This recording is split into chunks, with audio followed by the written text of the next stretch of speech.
sales really is more like sports than just the cliche of motivation and being resilient and so on. It's about how we make people better. And there's so many lessons we could take from the way sports teams that are performance-based organizations do it. And we're not there yet.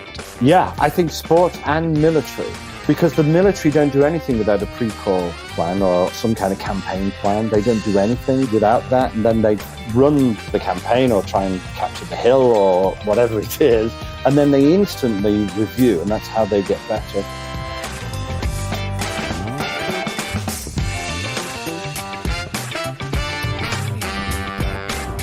Hi, friends. Welcome to the Sales Enablement Podcast. I'm your host, Andy Paul. Now, that was Antonio Garrido. He's the CEO of Sandler Training in Miami and author of a new book titled The 21st Century Ride-Along, which more often than not these days is now a virtual ride-along. And Antonio is joining me today on Sales Enablement, episode 780, to talk about the new culture of sales management required for success today. And Antonio will share his take on the top 6 responsibilities of sales managers and how research shows that most sales leaders focus only on 2 of those 6, and perhaps not surprisingly, the easy 2. We'll dig into how sales leaders should be developing the potential of their people and how to make it happen through a commitment to continuous incremental improvement. And also we'll dive into how to plan and execute a successful ride-along. And Antonio will lay out a very specific process for ensuring the ride-along has value for all participants. All that and much, much more. But before we get to Antonio, I want to let you know the whole team of people who work to produce this podcast are incredibly grateful for all of you who support us by listening to the show, telling your friends, sharing it on social media, and most importantly, subscribing to the show and giving us your feedback in the form of a rating and review. And if you haven't already done so, please connect with me on LinkedIn. You can find me on LinkedIn, search for Andy Paul. I know there's more than one, but after the slash, it's real Andy Paul. So that's where I'm having a lot of conversations about important sales topics these days. And also, please drop me a message if you have a question about anything that we discuss on this show. All right, let's jump into it. Antonio Garrido, welcome to the show. Andy, thanks ever so much for the invitation. I am very happy to be here. Well, good. So where are you joining us from? More accurately, where are you sheltering in place? I'm sheltering in place where I live, which is in Miami. I know this probably wasn't the accent that you were probably expecting, but yes, home is Miami these days. Very interesting. So how long have you been there? So came here to set up the company 7 years ago. So I've been here for 7 years. 7 years. Okay. Yeah. And you said you come from the northeast of the UK, from Manchester. Originally from Manchester, so lived most of my life there. I lived as a very young child in Spain, hence the name Antonio Garrido. Right, mm-hmm. It's not a terribly British name, but I lived in the UK for most of my life, and I'm such an old chap that I've been in the UK for ever such a long time. But Miami for 7 years, it's great. I absolutely love it here. Oh, good. So you don't miss the Manchester weather? I don't, except that we certainly don't have any hurricanes in Manchester, and we do have threats of them very often in Miami. But so far, we've been really fortunate. We've dodged everyone so far. So yeah, that's our biggest worry. I think it's more of a worry, I think, than COVID. Well, yeah, mathematically, perhaps, though, we'll see how Florida fares going forward and how they manage this whole thing. So, well, thank you for joining us. We're going to talk about your book. You've written a book called The 21st Century Ride-Along. Mm-hmm. And so what was the impetus for writing this book? So this is my second book. And this book particularly, I originally, lots of people come through, let's say, senior C-suite directorship, leadership, management through a variety of routes. Some people come through the route of accountancy, and some people come through the route of manufacturing. And I always have been sales and marketing. That's the route that I came through, and so that's always been my expertise and my experience. And so in the organizations that I worked for and then ultimately ran, ride along was a very key and integral part of the whole of the sales process. It really was stamped in the DNA of the organizations that I worked for and then ran, and therefore it kind of became stamped into my DNA. It's my MO for doing things, and yet, despite the massive advantages to ride-alongs, they don't seem to be as widely used as they should be. The people are they either love them or they hate them, and I thought the ride-alongs got a rather bad rap, and so I wanted to set right some wrongs. That was the first impetus, I think, and also just to make people very much more aware of the power of ride-alongs and to consider them.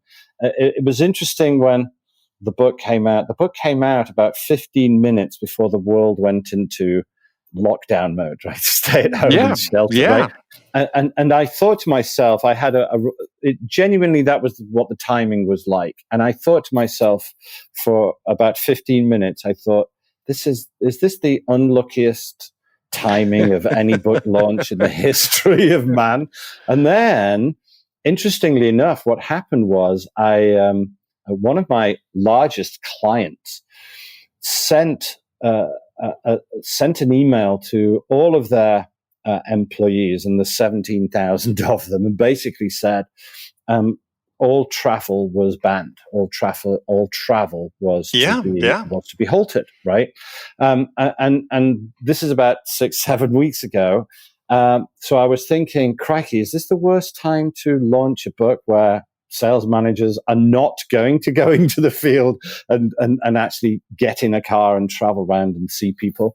And about 15 minutes after the email came from the CEO to say that all travel is banned, the VP of sales for that organization, it was as quickly as 15 minutes, Andy, wrote an email to all of the sales function and said, this is great news, because all of the time that we would book travel and then drive to an airport and then wait for an aeroplane and then travel on the aeroplane and then land and then hire a car and then drive to where we were going to go and then do all of that in reverse, because ultimately you have to go home. All of that time now, which was unproductive dead time, we can now use for our ride-alongs, to get our ride-alongs properly embedded. Virtually, of course, but now let's use that time to do it better than we ever have. And it was unprompted. He did it, he entirely did it on his own. So I had a very bleak, very dark 15 minutes. And then I thought, no, of course, this is the best time in the world ever to release a book on ride-alongs. Well, I mean, so I'll tell you, as I started reading your book, and I knew in advance what it was about, but I started digging into it. It's like, I mean, COVID notwithstanding, there's still the bigger question is given the trends in sales, yes, there's still field sales forces, but increasingly we're seeing more and more virtual selling, and we have to expect to some degree more and more of the field teams will be either hybrid or virtual teams going forward. Right. Is that, find the ride along itself is really better thought of as sort of a concept rather than actually getting in the car and hopping and going and visiting prospects, which, in my career as a manager and as a seller, I mean, I had sellers all over the world. I had, doing ride-alongs in Asia and the UK and as well as the US and so on. Right. Almost got killed in one in the UK. Okay. You were driving on the wrong side of the road, probably. No, I wasn't driving. Oh, right. The guy that worked for me, we were in a hurry we were going from, I think, London out to Stevenage, I think. Okay. I know that way. On the A1. And this really tiny Austin Mini. Right. And he was tailgating the people in front of us going probably 100 kilometers an hour, and there's 2 feet of metal and nothing else between me and the certain death. So he got a great performance review except for his driving, but so we really have this question: is our ride-alongs even relevant? And I think it's not whether the relevance, just sort of the form is whether we're doing virtually or physically. We still need to be done. Exactly. And if you think about it, we all kind of, when we think of a ride along or a field accompaniment or, whatever language that the individual or the organization uses, the principle of the ride along, whether it's face to face, actual, virtual, the platform, if you like, the mechanism doesn't really matter. And you can ride along, a customer service call, right? So that's a desk ride along where you're listening to a call and or a recording of the call, and you're giving somebody some feedback. If you think about a pilot in a flight simulator, for example, that's a ride along where somebody's role playing something and trying to get better, and that's a ride along too. So there can be real ride alongs, and there can be virtual ride alongs, and there can be it could be a role play ride along. There's lots of ways to do it. Leadership you can ride along in a meeting, and I mean an internal meeting, right? So the CEO can go to an internal meeting, and that's also a ride along. But I think the point that's really important and this is a trend that's happening already in sales with technology, with conversational intelligence and platforms and so on, is that we've moved from this idea of saying, well, let's coach things based on anecdotal recall of what happened, to let's coach people based on what actually happened. Right. And so the value of the ride along in the physical sense is getting in copying the car and going visiting prospects. I love to do that. If I had a seller that was in trouble, and back in the early days of my sales management career when it was more local territory, I'd say, John, let's get your keys. We're going to go make calls, right? Numbers are down. Let's go make calls. But now you can start to do some of that. So through the tools we have, you can do a lot of it. And I think that you're just going to see more of that going forward. I think it's really experiential. I saw something online not that long ago about some executive sales coach was making this point in a LinkedIn post, is like, hey, all you video trainers that have curriculum, is you can't help people because you're not there in the moment. Right. Now, don't think that's absolutely true, but there is no substitute for actually seeing people in action or hearing them in action. Yeah, indeed. And you make a good point, because what often happens, and in the book we do explore, the good and the bad, right? And the good habits and the bad habits, or good behaviors and bad behaviors. But what you just said, Andy, which was, in the past where you have said, hey, your numbers are down, let's go and spend a few days in the field. That's typically what prompts a ride along, typically, right? And that's not what I want to ride along to be. Exactly as you said, it should be a very standard part of somebody's MO. I remember one of the things that we used to talk about when I was first learning how to how to do really good ride-alongs, because there's lots of good habits and bad habits, as you can imagine. And we used to have an expression which was it was linked to we're going to spend some time in the field with somebody that's struggling to try and help them, and then the person that was quote unquote struggling, they would then very, very much stage manage the day, right? Yes. Yeah. Right. And so we used to have an expression Potemkin sales calls. Right. Okay. So in the book we talk about, I think it's one of the either in chapter 1 or chapter 2, and I discussed, does the Queen think that the world smells of paint? Right. So the nice old lady on the stamps, right?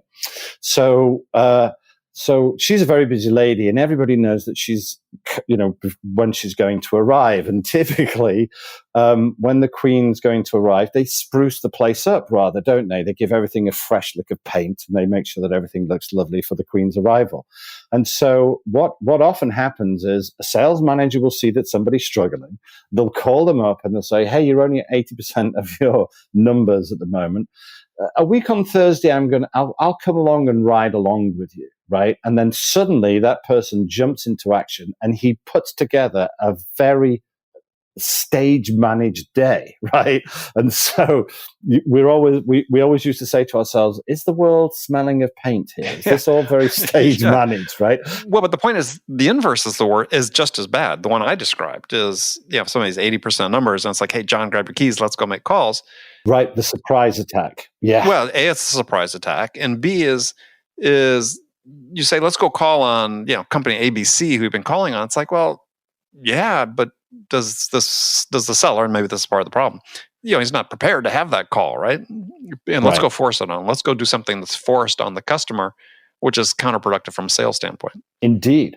And then we also find, don't we, that when, let's say we have a sales individual who's very tenured, right? So he's been with the company a long time, very experienced, his numbers are okay. Let's just imagine we have that chap, and then the manager says to him, hey, Frank,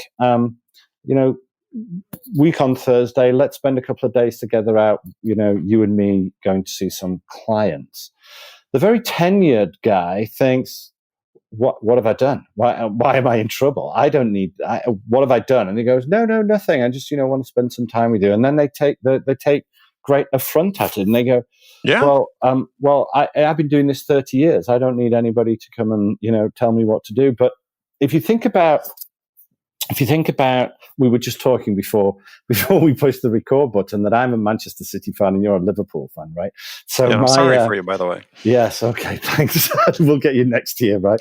But so my manager, right, is a chap called Pep Guardiola, and yours is Jurgen Klopp, fellow right? Spaniard for you, yeah. Right, yes, indeed. So Jurgen Klopp, right? So or it doesn't even have to be soccer. Think of any team: baseball, football, basketball, any Australian Olympic women's curling, right? Any team you can think of whatsoever. The coach, right? So Jurgen or Pep Guardiola, right? They see every single game that their players play, right? So not only do they say in the dressing room before the game, right, before the event, here's our game plan, right? Here's our plan for this particular encounter. Here's what we're going to do. They've practiced it to destruction in advance of the game, right? He'll do lots of motivational conversation. Then the game will start, and they'll do lots of, maybe kind of timeouts if it's American football, right? They'll do lots of course corrections, and then at halftime there'll be a course correction, and at the end, and the coach is very active in what's going on the field, right? And if a coach ever said to the owner of the team, hey, listen, I don't know that I'm going to come to the game on Saturday. I'll read about it in the sports papers, right? I'll read the report in a couple of days. Well, he wouldn't be very long for this world, would he? The owner of the team wouldn't stand for that. And beyond that, here's another thing that Pep Guardiola or Jurgen Klopp never do, right, is when someone's about to take a free kick or about to do something really important, they don't say, can we just stop for a second? They put their boots on and run onto the field and take control, right, and kick it. That never happens. And we see that happening all over the place, where a sales manager will see a sales individual struggling, right, and they'll jump in to rescue and save the day, right? And so, and again, think about the coach, coming back to the Manchester City Liverpool thing, that the individual, the players on the team, they actually actively want their coach to be there. They actually say, give me feedback, right? Critique, not criticism, but how do I get better, boss, right? The coach is there at all the training events, right? He'll have one-on-ones with them. He'll have reviews with them. They'll work on issues. They'll see something that happens in the game today on Saturday, and they'll be on the training field on Monday trying to work on any particular weakness, right? And if you use a sports analogy, the manager is super cool and relaxed, and it's actually his job to do all of these things, and the players welcome it. And that's just the way the world works. However, coming back to the sales environment, there are lots of sales managers that are nervous about doing the drive along. They don't think it's part of their job. They think they can just read monthly reports or look at the sales numbers, which frankly are what we call lagging indicators, right? But and don't get involved in paying attention to the leading indicators, which is the right behaviors, attitudes, and techniques of the salesperson actually during the call, right? They don't pay enough attention to the leading. They only pay attention to the lagging. They're just reading the sports pages and deciding how to train the team, which is bonkers. And the players on the team aren't the slightest bit offended if the manager says, "Hey, listen, stay behind and let's work on some other stuff at the end of the end of the session." They're perfectly okay with it. But then you get these tenured salespeople who think, "I don't need to bring my boss around with me. What do I need that level of oversight for?" You know. Well, yeah, so many issues that you raised there is and I think, and you refer to this in the book, you compare sports to sales, which is perhaps a tired cliche in some ways, but in other ways I think it's really appropriate. Right. So first of all, when you say, we sure, let's look at a game of soccer. We'll talk soccer. Is you and I both love soccer. Okay, right. To me, the game itself, the match it's played, is like, it's like you're the next to last call before you close an order, right? It's sort of the decisive moment in the transaction. It could be the bake-off presentation. It could be, it's the sort of the most significant, right, seemingly most significant event. And I say seemingly. And generally people will, watch that. The coaches will watch the game film and see what they did and so on. But in soccer, they pay, if you listen to and believe what you're reading, is to actually pay more attention to watching the tape of practice. They do. What takes place during practice. And that's what dictates who starts the match and who makes the bench and so on. Right. Which I draw the comparison of those looking at what's happening in practice is, your initial conversation, a discovery call, a qualification call, an initial presentation or something, things that are perceived by sales managers as sort of being less important, but from an actual standpoint are more decisive than that big meeting up front in terms of actually getting the order, right? Because if you do a lousy job of discovery, you're going to end up talking to a prospect or a qualification, you're going to spend all this wasted time with somebody that's not going to buy. Right. And so I see this all the time with ride-alongs, but also in the virtual ride-along, is that managers are paying more attention listening to calls that they consider as being sort of decisive, important, as opposed to ones that really make a difference. Yeah, you make a great point. And so every organization worth its salt has their own sales process, and everybody in the sales team and sales management team, the leadership team, in any organization, it should be crystal clear what the sales process for that particular organization looks like. And the reason I start by saying that, you'll be amazed how many companies that we coach and train, and when we ask the sales team to write down what their sales process is, if we ask 30 people, we typically get 30 different processes, right? Sure. So first of all, let's just work on the assumption, which I know is a flawed assumption, because that's a whole different conversation for another time, Andy. But if we work on the assumption that everybody is very clear what their sales process looks like, and some of it may be some lead generation, maybe some development, maybe then, as you say, some discovery and qualification, maybe then some control and close, and maybe then some delight, and then expand the relationship, right? So if you just take that as at 30,000 feet, there'll be some form of that.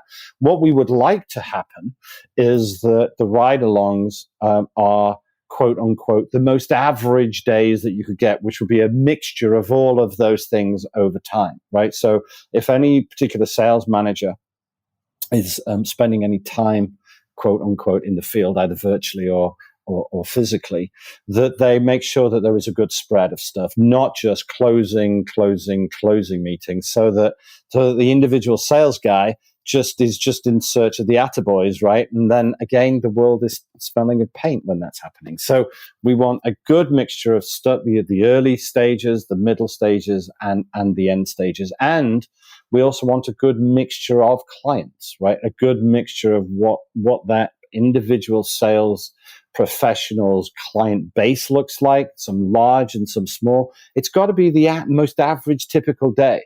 And it's a bit like the fight, the pilot that goes into the into the flight simulator, right? Mm-hmm. What they don't do with the pilot in the flight simulator, they don't say, "Hey, Frank, here's what we're going to do. We're going to take off from JFK and we're going to land in 8 hours in London Heathrow."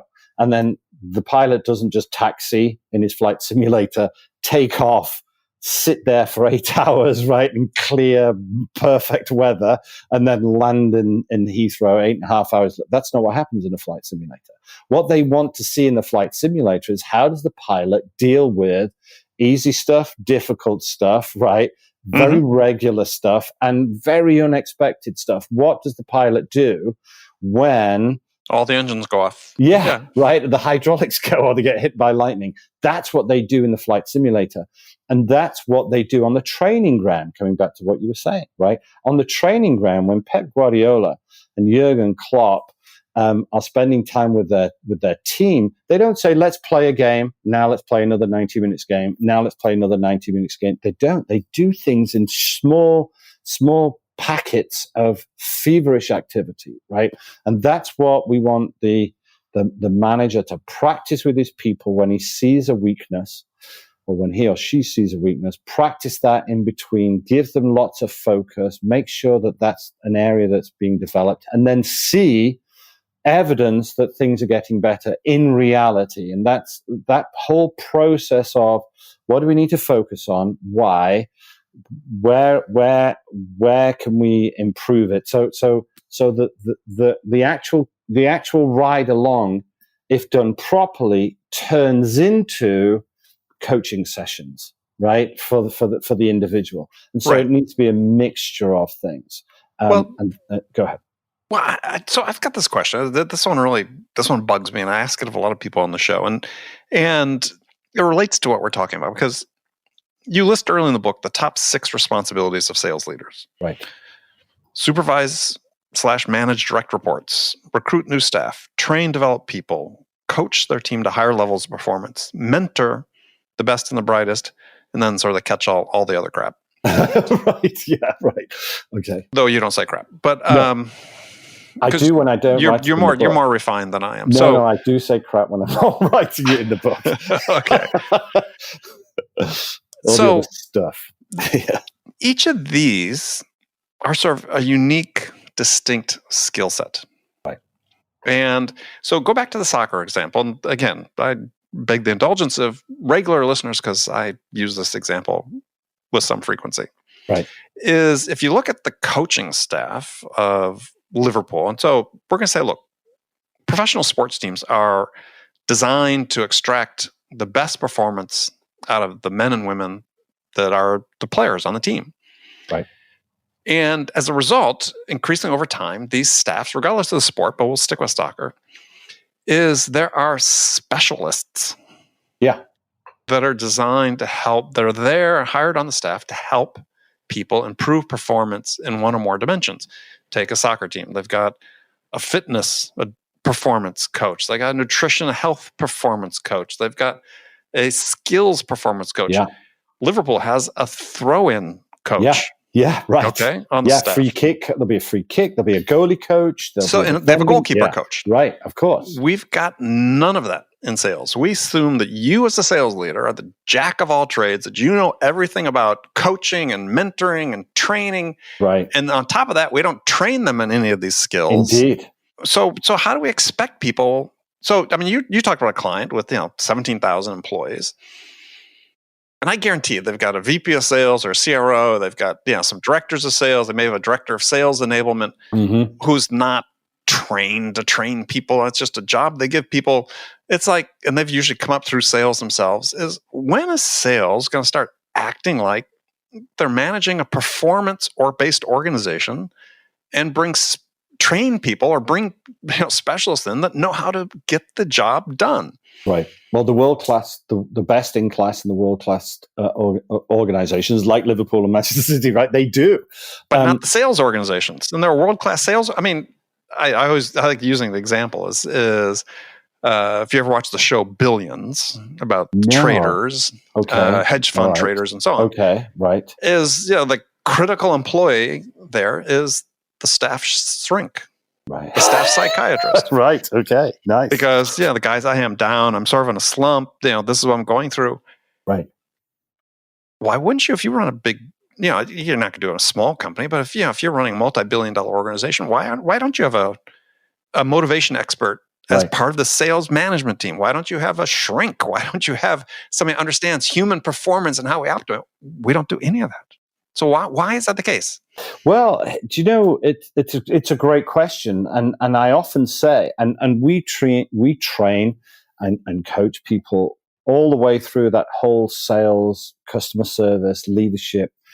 We coach and train all of those different distinct areas, and I genuinely believe, and we may just be about to lose some listeners, right? So if there's any way of measuring it, now's the time to turn the measurement device on. I actually think that sales management is the hardest role in any organization, and I've run sales teams and I've run companies, right? And I've been a sales professional too. It's the hardest role because, just as you say, they have these 6 areas to operate in, and here's what they do. What they get very good at is they get very good at managing stuff, and they get very good at doing all the other stuff because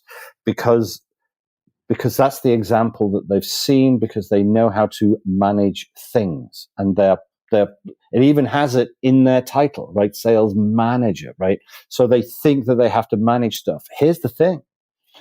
Most of what goes on in the sales professional's head is conceptual, not technical. And so the solution isn't management. The solution is coaching.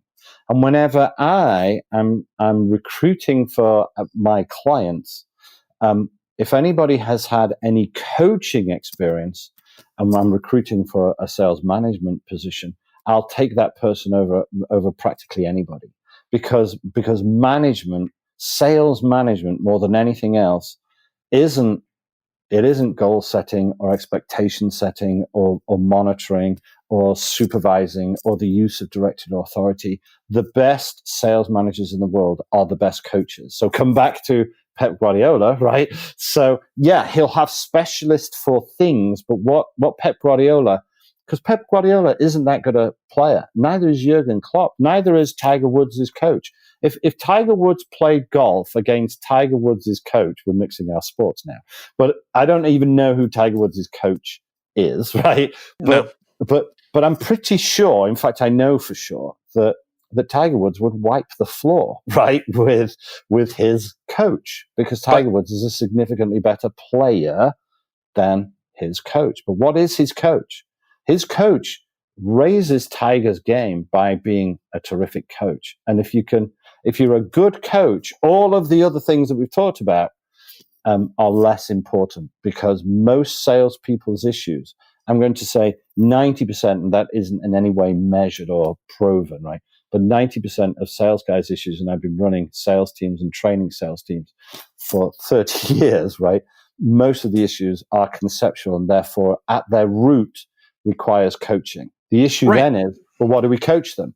And you can't get what needs to be coached from a monthly report or a sales report. The coach has to see it. They have to see the issues for real, in real-time combat, not just in a role play with the manager, but in real-time situations. And the only way to see that, to know what needs to be coached, is to be present when they fall off the bike.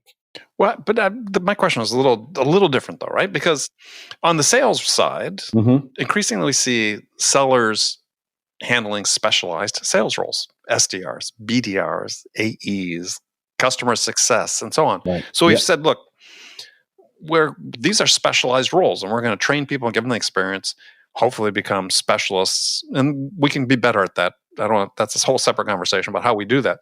But that's the trend that we're on. Yep. But then we get to management. It's still frontline manager, sales manager, sales leader. Nothing's changed. I mean, yes, there's sales enablement departments and sales operations that but they've existed sort of in one form or another. We're sort of rebranded those. But those people that are directly responsible for those performers, we haven't changed at all. So I find it curious that, and wondering the motivation, for big corporations, like, I know we're off track of the ride along, but it sort of plays to it is we want to specialize our people, but we don't want to specialize our manager. We still have the expectation that our VP of sales, that our director of sales, our frontline managers, that they're experts in all these things, which is virtually impossible. And they can't all go out and rely on, let's go hire, your firm to go coach them, because that needs to be integrated into the organization. Right. But so you are exactly right. But I come back to that the guy that coaches Tiger Woods how to play golf is not as good a golfer as Tiger Woods, right? Okay, but here's my point. So what he is a great coach as opposed to a great golfer. So the guy that's going to improve the performance of any particular sales speciality, I'm going to argue, so long as at their heart they are a great coach, they don't have to be, as the coach, an expert at the thing. They don't have to be better at the right. Well, but here's the point, though. They have to be an expert at coaching, and this have to be an expert at coaching. Correct. Right. So correct. Here's my point: is we're expecting, you laid out 6 things that they need to do. Right. We're expecting to be expert in all those. Yes. And so my point is, the way a sales organization should be staffed at the top is, maybe a VP of sales, and then I've got, instead of having, in addition to maybe having some frontline managers, I may have 3 specialized coaches. All they do is coaching. That would be perfect. Right? They don't manage. Terrific. They just coach. That's their job. Yeah. Or we have people that that their job is to improve their performance. I see performance as being different than coaching, because these days in sales, so often coaching is really about opportunity coaching, right? It's not about personal development, skill development, so on. It's about, how do we win this deal? Right. Fine. Great. That's coaching. But, and you spell it out, there's mentoring, the best and the brightest. I think you should mentor everybody. But why don't we have, a staff psychiatrist that can help people through the ups and downs? Why don't we have, these big companies can certainly afford that. Yeah. But it's because, that's why I'm sort of struck by it. It's like, well, what's the disconnect here? It's because they just don't, we can't say they don't invest in sales, but they really don't invest in sales. It's like, we're gonna specialize these roles. But we're gonna give lip service to training, and we're gonna give lip service to these other things. We're not really serious about it. Right. As long as we start hit our numbers, that's great. But somebody coming from a performance profession would look at sales and say, "Yeesh," Yeah. I mean, for instance, people may or may not know, if you want to become a professional soccer coach in Europe, there's this incredibly rigorous licensing process you have to go through. Very arduous. Multiple courses, multiple stages, very detailed. Nothing similar, nothing even close to approaching it from a sales standpoint. No. And why not? It exists. We can do it. Let's start a campaign. But it's even worse than that, because here's what happens. They go, so the old manager goes, for whatever reason, retires or moves on, and then they go, okay, so now we need a new manager. Who should we pick? And then typically they go, well, who's our best sales guy? Tom. Right, Tom, you're the new manager, right?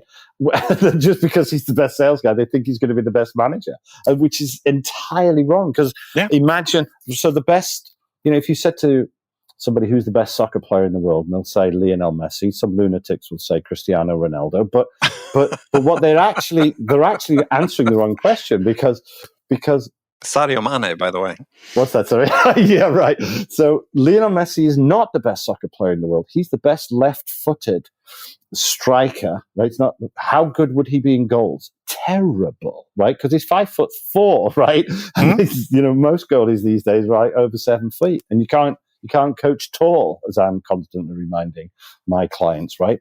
And so you have, just as you say, you have these specialists. But imagine if the coach retired, and then you go, okay, well, let's give the job. Who's the best player on the pitch? Lionel Messi, right? You're now the coach.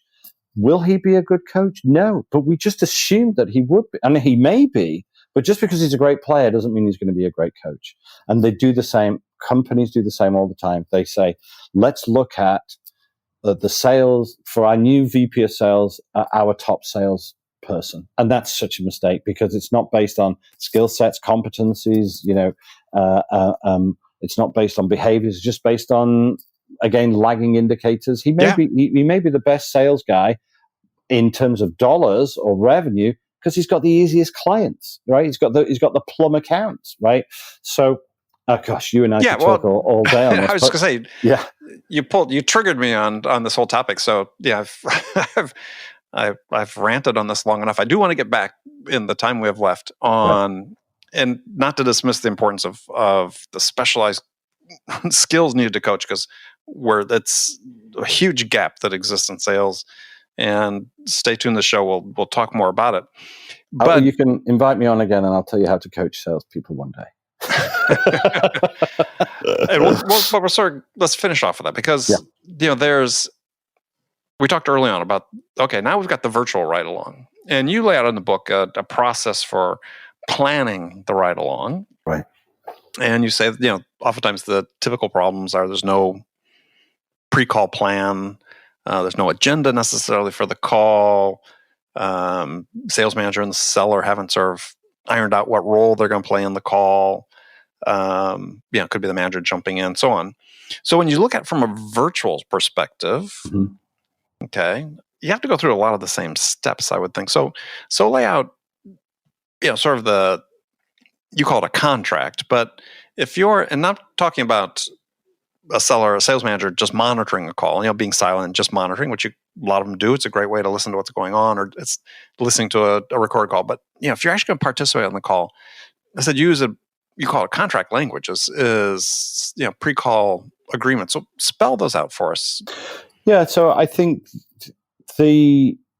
coming back to that the whole principle of the sales process, I don't believe this is a firmly held belief of mine over the years that I don't think that any sales professional should go into a call without first arranging with themselves in some way some kind of pre-call plan, right? Absolutely, 100% right. To the extent that if any of the people that I train, and we train a lot of them, can't produce a pre-call plan for a particular call, like there are incredibly serious ramifications. So it's that important. So we need a pre-call plan, which is before the event, if you like. Then we need to do the event, and then we need to review the event, right? So there's a pre-call plan, and we will execute the plan, and then we'll review the plan. But in the pre-call plan, there are certain elements, there are certain things as a minimum that we have to have understood. Not only what our objectives are, but what our fallback objectives are, and what our agreement looks like, and the agenda up front. And there are lots of things talked about in the book of what should be really well understood before we invest, the time and effort and energy and people to have this meeting. One of the agreements in that pre-call plan is what role is everybody going to take, right? So from the selling perspective, is the manager there just to observe? That's a very credible thing for the manager to do. Is the manager there to actually lead the meeting? And I'm not a big fan of those, but I recognize that there are some circumstances where that should happen. Or is it a joint enterprise where we're going to deal with some stuff? It could be that the meeting is specifically to deal with customer complaints or customer service issues, and therefore maybe somebody else is present. So let's agree not only what our objectives are and the prospect or the client's objectives, but let's also agree what role everybody is going to take, so that there's no misunderstanding. Because the worst thing we want to do is just because another person is involved, that everything goes pear-shaped, right? So, and we call this an upfront contract, right? Which talks about who's doing what and why and where and when. Is that really, really, really understood? And make sure that is understood before the day, right? And also before the individual event. And then the thing. And just to inject things, is as a seller at that moment, when you're having this call, and happens too frequently, whether it's virtually or physically, is your manager's not there to save you. No. If you think this is a meeting where you're going to have a hard conversation about something, Yeah. You need to have that hard conversation. You need to take the risk of looking bad in front of your manager. Yeah. Because otherwise, how are you going to improve? How are you going to understand how to have those conversations? It's not good enough to have your manager jump in and save you. But that's what they do. But that's I know, what they do. Yeah. I've been on both. Right. I've been on both ends of those. Yeah, they shouldn't. It's the worst thing they can do. It's the worst thing they can do. Yeah, because A, they may not do it right, and B, you should know the customer better. But the point of a ride along is for somebody to see you in action. And so whether it's you're on a Zoom call or you're in front of the customer, which these days you're going to be on a Zoom call, it's your meeting. And as a manager, then you have to be willing to let someone sink. I mean, I worked for a manager that he wouldn't say a thing if the meeting was going sideways and I was messing up, which I did on occasion. Right. He didn't fix it. Love it. We left, and I had to go back and fix it some other time. Yeah. But they and the best ones do that. In other words, they don't bail them out. They don't let people fail. It's so important. Yeah. The best way. And do you have children? Yeah. Right. You met one just a bit earlier. Oh, okay. I wasn't aware. But so the best way to learn how to not fall off a bike is to fall off a bike, and because then you learn not what to not do to fall off a bike. And a parent that doesn't let go of the saddle and let them fall off the bike because they want to save them and protect them and look after them, and it doesn't do them any favors, right? And what happens is a lot of managers, they think, well, I get the big bucks, I've got the big car, I know best, and when they see their sales professional floundering, they think, make way for the talents arrived, and then they jump in and save the day, right? It's called the Lone Ranger syndrome, right? Where they just they see the village is all in distress and there's bad things about to happen, and they ride into town, shoot all the baddies and become the hero, and then they ride off into the sunset to do it again, right? Just to save the day. And that's a terrible that's a terrible sales manager. But less generously, we might call that the helicopter parents. Oh, yeah. Right. Okay. Who want to like watch over them at every second of the day. But, so poor managers jump in. They think it's an ego play. They do it to stroke their own ego largely. And in the military, they have an expression which is leave your stripes at the door. Right. So don't, that's why we have a pre-call plan that basically says, what's my role in this, Mr. As the sales professional? What's your role as the sales manager? Because if that's not very, very clear, what happens is people start to jump in, rescue, take over, take control, which comes back to Pep Guardiola saying to Aguero, who's just about to take a free kick, let me show you how it's done, right in front of 80,000 fans and 4 million people on telly, right? And so Pep Guardiola wants to do that, but he doesn't do that. Neither should the sales manager. Right. But this is my point about why we need in sales organizations to have professional coaches, right? Not managers. Because then when you do a ride along, the thing is when you bring your manager on a ride along, and it's true whether, again, virtual or in person, and you introduce that they're on the call, the customer has an understandable expectation that somehow the manager is going to contribute to this meeting, right? Why are they here? Right. And you can set the stage all you want. They're just here to watch, right? They're just here to watch. But they carry that manager title. And so the customer, assigns more importance to them, will look to them. Whereas if we were smart as a profession and said, look, we're going to have these professional coaches go, if you go to a meeting with a professional coach and they say, they're here to observe, professional coach. No, I don't work for them. They work for our company. Right. They work for our company. They're here to make me better. Yeah. The customer wouldn't pay any attention to them. No. And I do that for my clients all the time. I do that often where I will do a ride along and people look to me and say, because they think I'm the senior guy there. So they look to me and I go, I don't know, Frank, what do you think? Right. And keep deflecting it back to them, make it super clear that the other thing is that if it happens with more frequency, so you don't just see this manager once every blue moon, right? Maybe once every 3 years, but you see him or her quite regularly, then they get used to that. They get used to your presence eventually. It's when you try and introduce the ride along that's never been done, and it's not part of the organization's DNA, that there is resistance, and there is resistance all over the place. There's resistance from the company because they don't want their manager, they don't want to lose sight of their manager. They like seeing from the company, they like seeing the manager in the room, right? So that they can go and talk to them at any time, right? There's resistance from the company because they're like, why is this guy here? Why, interfering? There's resistance from the sales guys like, I don't need this. And so, but if it becomes part of the normal rhythm and DNA of the organization, then if it's your standard MO, then there's less resistance. There's only resistance when you introduce it as new. Does it make sense? Right. Yeah. No, it's as you can tell, this is an issue near and dear that I'm passionate about is we are still struggling, given all of our technology, given all the advantages we have, to help our sellers perform at higher levels. And, even though we have relatively light industry data about performance metrics, and generally they're trending in a negative direction. Mm-hmm. And it just shouldn't be the case. And I believe the real problem starts with how we've structured management in a very conventional sense, and we don't recognize that sales really is more like sports than just the cliche of motivation and being resilient and so on. It's about how we make people better. And there's so many lessons we could take from the way sports teams that are performance-based organizations do it.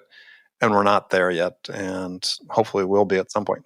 Yeah, I think sports and military, right? Yes, military, absolutely. Yeah, because the military don't do anything without a pre-call plan or some kind of campaign plan. They don't do anything with that, and then without that, and then they run, the campaign or try and capture the hill or whatever it is, and then they instantly review, and that's how they get better. Mm-hmm. And the military, in terms of what's our plan, what's our strategy, let's execute it. It's a very dynamic, and in Top Gun, right? Not just the movie, but the real place called Top Gun.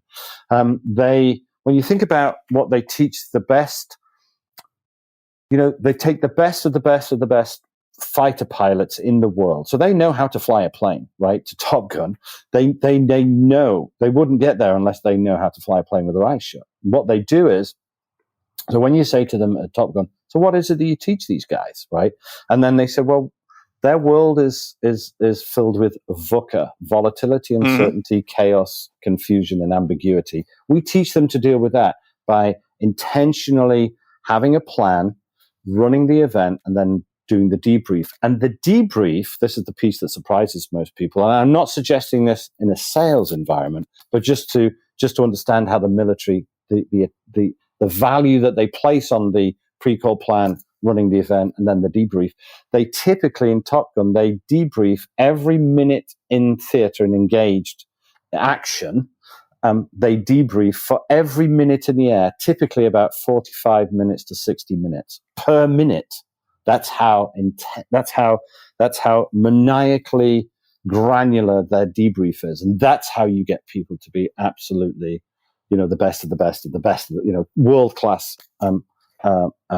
Are the best. So when you think about the ride along, what typically happens, another mistake that typically happens is everybody does the pre-call plan because intuitively they know that's the thing to do, and then they do they do the event, right? They run the meeting, and then the debrief's like 5 minutes, and the debrief is actually where the real magic happens when it's like comparing what happened to what, and it's 30, it's 2020, beautiful little hindsight vision, right? Knowing now what we know, when he said this, you said that, what could we have said, right? The magic's in the debrief, and that's the piece that sales managers are typically the worst at, the debrief. Yeah. Well, again, we're giving more tools these days to be able to do that. Mm-hmm. The thing is, they just have to use it, and that'd be a whole different conversation about that. So, Unfortunately, we've run out of time, but it's been fascinating talk, Antonio. Sure. I enjoyed it. How can people connect with you and find out more about what you do? So just send me an email, I guess, would be the best thing to do. Would that be okay if I give my email? Sure, give your email, of course. Okay, so it's Antonio, which is Antonio, Antonio Garrido, which is GARRIDO, Antonio.Garrido at Sandler, which is Sandler, Sandler.com, Antonio.Garrido@Sandler.com. And I'd love to hear from you. Perfect. All right. Well, Antonio, it's been a lot of fun, and we'll look forward to doing it again. Thanks very much. It's been a hoot. Thank you ever so much. Stay safe. Okay. You too. All right. Okay, friends, that's it for this episode. First of all, I want to thank you for taking the time to listen. I'm so grateful for your support of the show. And I want to thank Antonio Garrido for sharing his insights with us today. If you enjoyed this episode, please subscribe to this podcast, Sales Enablement with Andy Paul, on iTunes, Spotify, or wherever you listen to this podcast. And if you could also leave us a rating or a review and let us know how we're doing, we'd really appreciate it. And you can do all that on your phone in less than a minute as soon as this podcast is over. So thanks for your help. And remember, connect with me on LinkedIn or drop me a message. As I said, if you have a question about anything that we discussed on the show. Thank you so much for investing time to join me today. Until next time, I'm your host, Andy Paul. Good selling, everyone.